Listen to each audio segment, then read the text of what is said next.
Our next speaker is going to be Dr. Gil Van Bockelen of Athersys. For those of you who don't know Athersys, this is an allogeneic stem cell company, and I believe that Athersys may have some of the most important data that we're going to see in 2014. In particular, we're looking for results from 2 phase 2 proof-of-concept studies that are well-powered, so it really should give us good insight into the potential efficacy of an allogeneic stem cell therapy in indications like ulcerative colitis and stroke. With that, let me invite Dr. Gil Van Bockelen to come up.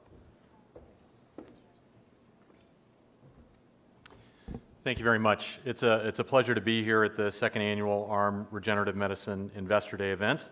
What I'm going to do over the next few minutes is talk about the 2 studies that Jason just mentioned, our ongoing phase 2 clinical trial partnered with Pfizer in inflammatory bowel disease, and also our international phase 2 trial in stroke, and give you a kind of a general update in a few key areas. I will be making some forward-looking statements that are covered under Safe Harbor.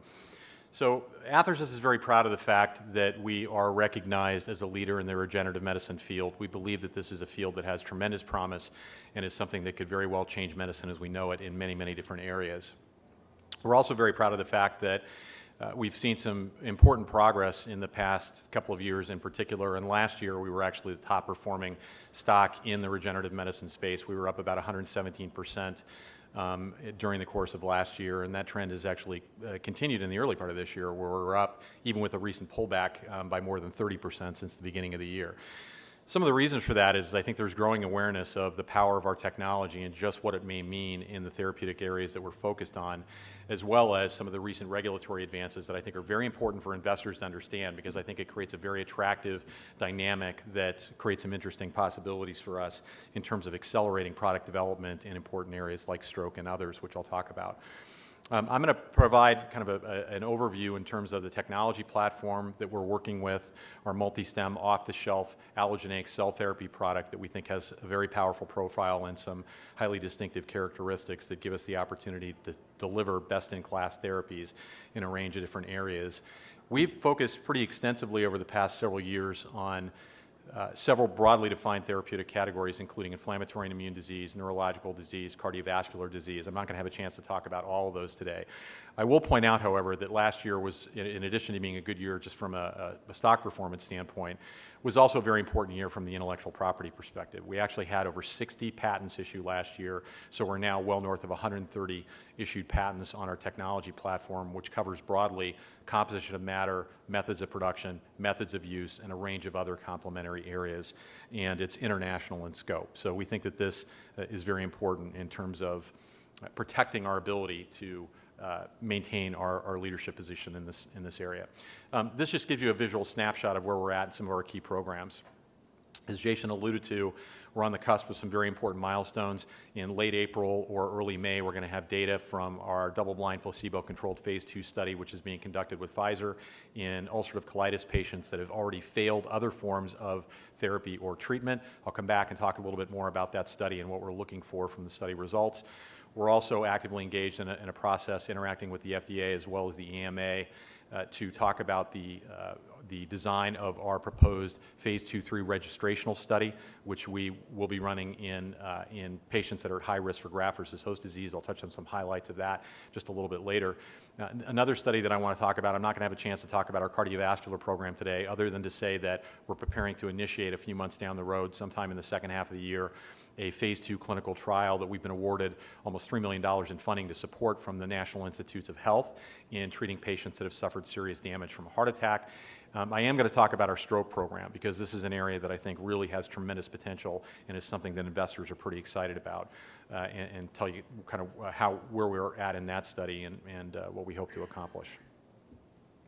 So the product that we work with is an off-the-shelf allogeneic cell therapy product that we published on extensively. In fact, I think we might be one of the most, if not the most, extensively published company in the cell therapy and regenerative medicine space.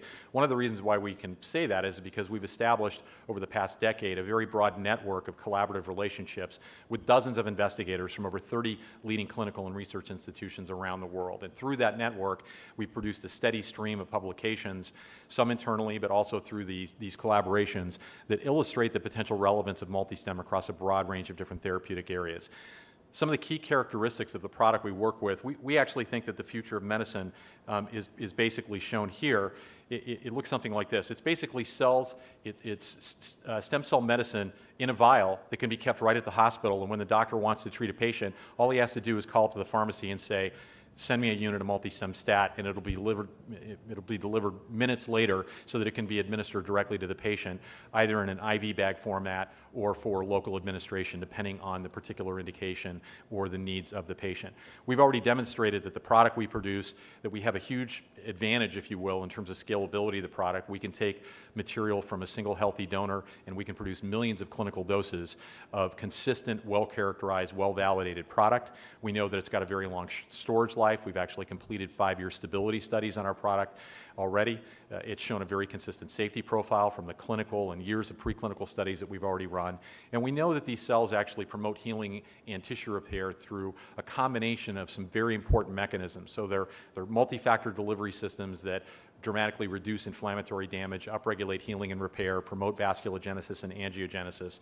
And like a drug, they're cleared from the body over time. So they're not a permanent transplant, which is the way historically many people have thought about stem cell medicine.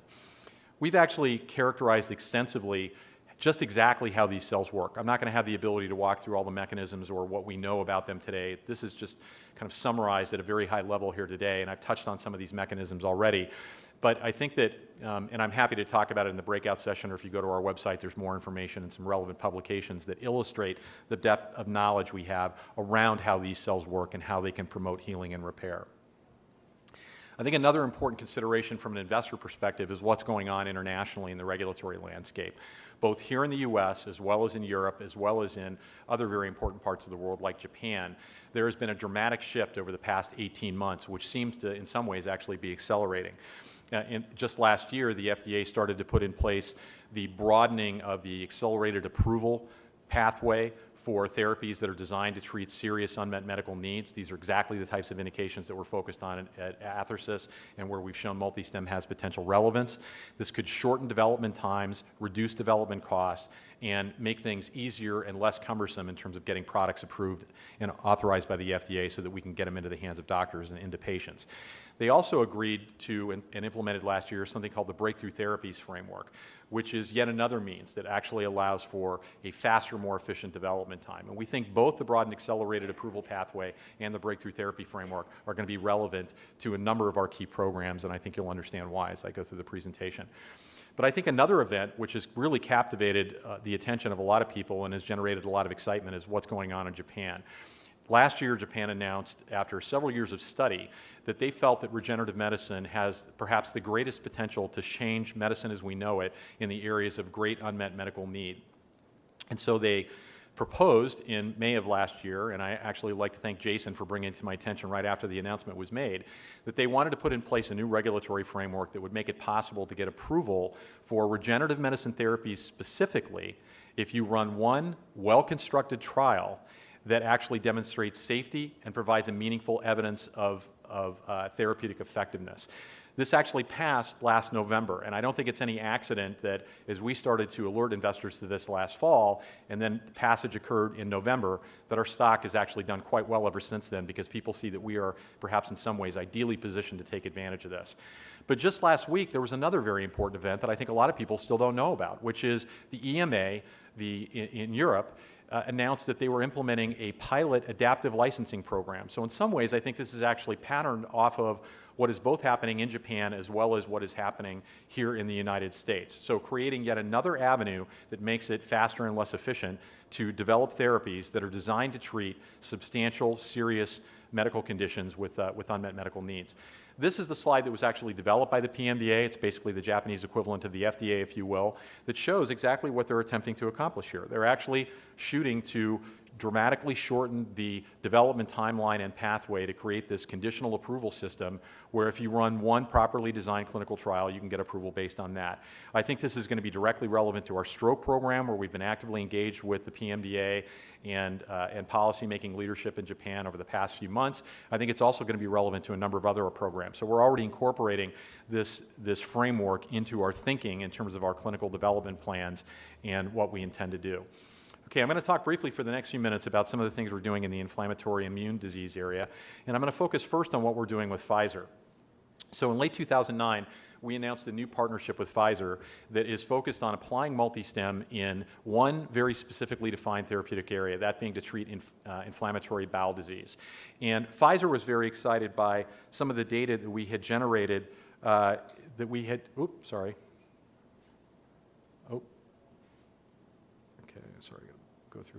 Pfizer was very excited by some of the data that we had generated based on prior work that we had done that showed that when we administered multistem in models of immune-mediated pathology, that we were seeing dramatic recovery of the animals, and specifically, as shown in the bottom left-hand panel, we were seeing dramatic recovery and repair and healing, if you will, of the gastrointestinal tissue in these animals. And you can see the animals on the upper left, the one animal on the left that received treatment with vehicle, and then the animal on the right that was treated with multistem. The difference is night and day. I mean, the health of these animals, the survival, the morbidity, the mortality, if you will, as well as many of the other parameters that we looked at. Well, Pfizer went on to actually replicate this data using their own models and their own hands, if you will, their own researchers, and that data is actually shown on the right. And they saw exactly what we told them they were going to see. There was dramatic improvement in recovery, acceleration in recovery, enhanced survival. In fact, that's illustrated in the top right-hand graph, as well as a number of other very important parameters. And I think that this has given Pfizer and us confidence that there is real relevance in this area. But I think the real indication is going to come from what's going on around us in the phase 2 study, which I'm going to talk about in just a minute. So again, this partnership, which was established in late 2009, we could earn $111 million on top of the research funding that we've received, plus tiered royalties or a profit share, depending on an election that we get to make in late-stage clinical development. We're focused initially on exploring the utility of multistem in ulcerative colitis patients, but I think there's a very real recognition here that Crohn's, which is in many instances a more serious disease condition, is something that represents a meaningful area of clinical need and something that we're focused on as well. So the phase 2 study that is ongoing, we announced late last year that it is now fully enrolled, and we are expecting in late April or early May to announce the top-line results or the initial top-line data from this study. So again, this study is focused on patients that have already failed other forms of treatment. We're administering multistem either at time 0 or 8 weeks in, or some patients will receive treatment at both time 0 or 8 weeks in.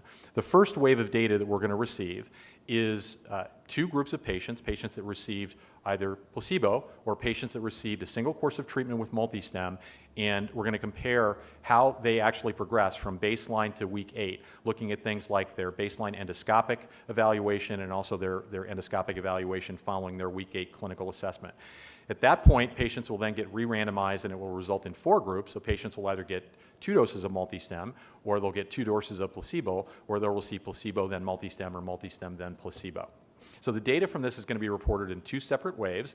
The initial wave of data is going to come in late April or early May. That's the 8-week data.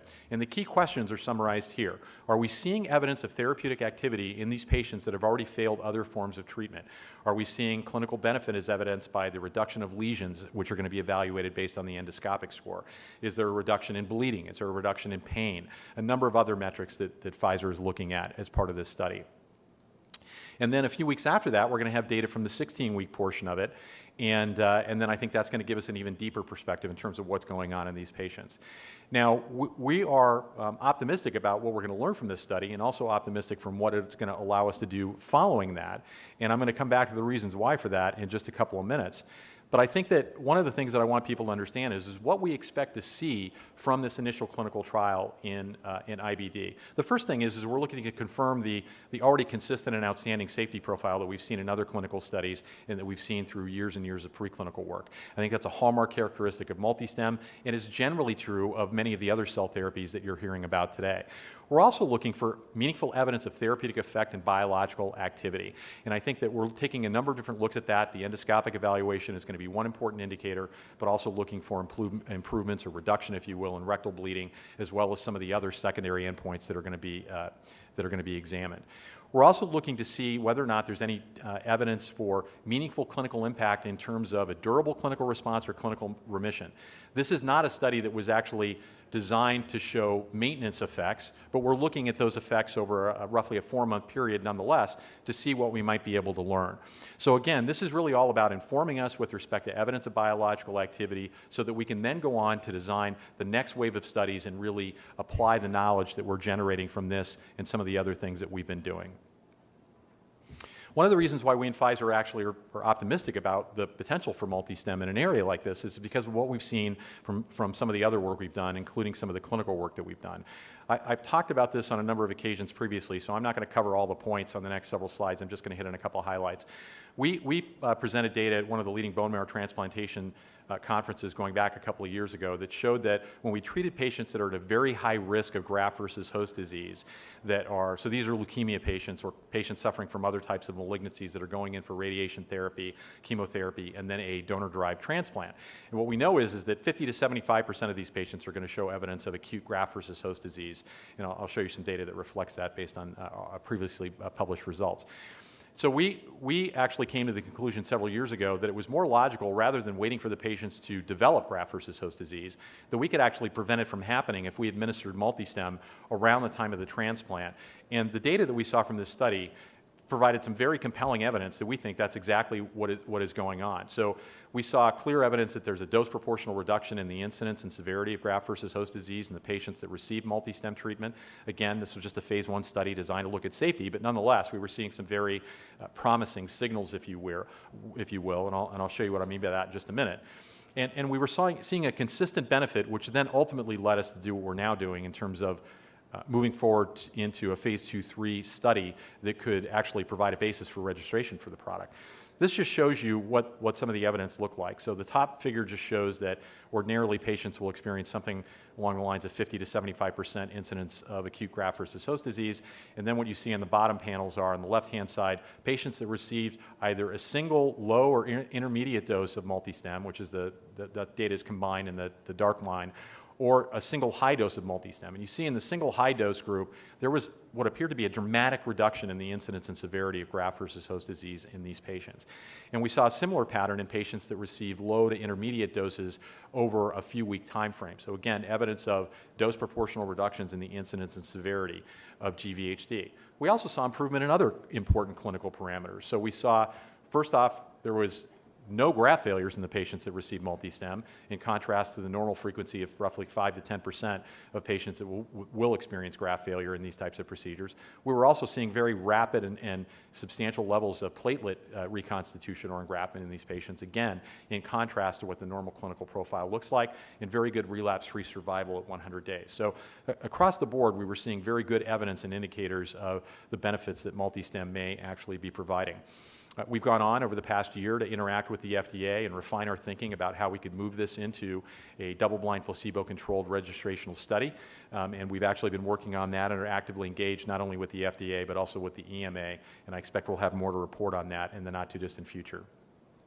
We've also published some work in solid organ transplant, and we actually have an ongoing small phase 1 study in Germany that's focused on treating liver transplant patients because we think we can have a dramatic impact. And the reason for that is based on some work that we published with this group, one of the leading transplant centers in Europe, last August, which showed that we could actually administer multi-stem in allograft, so organ graft models, and induce long-term, essentially permanent graft tolerance without having the corresponding need to administer ongoing immunosuppressive therapy. So simply by administering multi-stem around the time of the graft with one other agent for a period of several days, and then we could basically eliminate any immunosuppression altogether. And we showed that not only was this a robust effect, but it was also transferable, which means that we could take these engrafted organs and put them into secondary naive recipients, and we saw 100% of the grafts take in these secondary, which is the true indicator that you've induced authentic tolerance. So we were very excited about this. It's also generated a lot of excitement in the transplant community as well. I want to finish by just spending a couple of minutes actually talking about some of the very exciting work we've done in the neurological injury and disease area. We've actually published and presented a lot of work at some of the leading neuroscience conferences over the past several years that talks about and illustrates the potential relevance of multistem in both acute and chronic neurological injury and disease situations. Again, I don't have time to talk about all of these today. I'm just going to focus on our stroke program. But what I would like to say is that we've developed a very, very deep understanding of exactly how these cells are conveying meaningful therapeutic benefits across multiple different important mechanisms. And I'm happy to talk about that offline with anybody that's interested in learning more about that. We've also shown that in areas like stroke or in other indications that we care about, that we believe that we can meaningfully increase the window of therapeutic intervention. Right now, for stroke patients, you've got a very narrow window to give a patient TPA, several hours. We think we can extend that actually to days, and we think that in doing that and providing the other benefits that are illustrated here or summarized here, that we might very well be able to change stroke medicine as we know it. One of the reasons for that is some of the data that we and others have published that shows that the inflammatory events that occur after a stroke or after other events like a traumatic brain injury are really a major driving force in what is causing the long-term or permanent damage in these patients.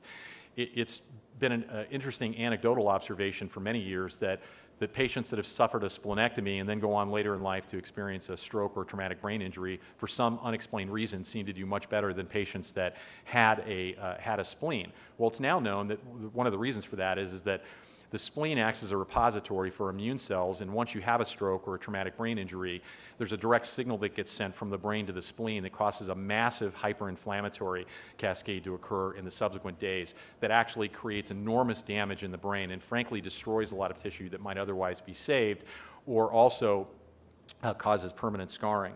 Well, and then some of this is shown here, and it's based on work that others have done in the field, and we've corroborated this with some of our own results. And you see this dramatic reduction in the size of the spleen in the days following the original event. Well, we've shown that if we administer multistem in these types of neurological injury situations, that one of the places our cells love to go is right to the spleen. And what they do is they dramatically reduce that inflammatory mediated damage, and at the same time, they're dramatically upregulating the repair and healing processes, while the cells are also doing some other very important things, such as accelerating the repair of the blood-brain barrier, promoting angiogenesis and vasculogenesis in regions of ischemic injury and damage, and doing some other very important things as well. And you can see this not just from the mechanistic data that we've generated, but also just from looking at the spleen or quantifying what's going on in the spleen over time. Well, we've taken all this data that we've generated over the past few years and we've advanced it into our current ongoing phase 2 double-blind placebo-controlled clinical trial, which is being run at roughly 30 of the leading stroke centers here in the United States and also in the UK. And I think in commercial terms, the current standard of care for stroke patients is TPA. We've got to give it within 3 to 4 hours after the stroke has occurred. Unfortunately, because of that narrow window, only about 5 to 8% of stroke patients actually get treated with TPA. And what we have seen is that we can administer multistem days after a stroke based on the published preclinical work that we've done, and we're now testing this in our current clinical study where we're treating patients 1 to 2 days after the stroke, and in the second half of the year we're actually going to have data from that. So again, we're very excited about this program. We think that it could literally transform the company. I think a lot of investors are very excited about this because they recognize this is probably a $15 to $20 to $25 billion opportunity just because of the number of patients that suffer a stroke each year, the debilitating consequences of those events, and just how expensive it is. And so we're excited about seeing the results from this and also, and then building on that as we move forward ahead. Just in closing, we've done a lot of work in other acute and chronic neurological indications. Again, I don't really have time to talk about that today, but we've built out a very broad portfolio of programs that we were very excited about. We've actually just recently completed a couple of significant existing investor-led financings. So we started the year with a little over $50 million on the balance sheet. It's actually put us in a very strong financial position, and that enables us to do a lot of things with the resources we have. So we've got some very important clinical and business development catalysts that are coming up this year. We're actually very engaged on the partnering front.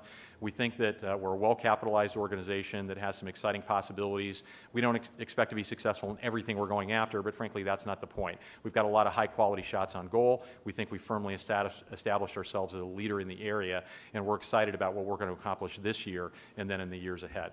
So with that, I'd like to thank you for your time and your attention, and I'm happy to answer any questions in the breakout session. Thank you.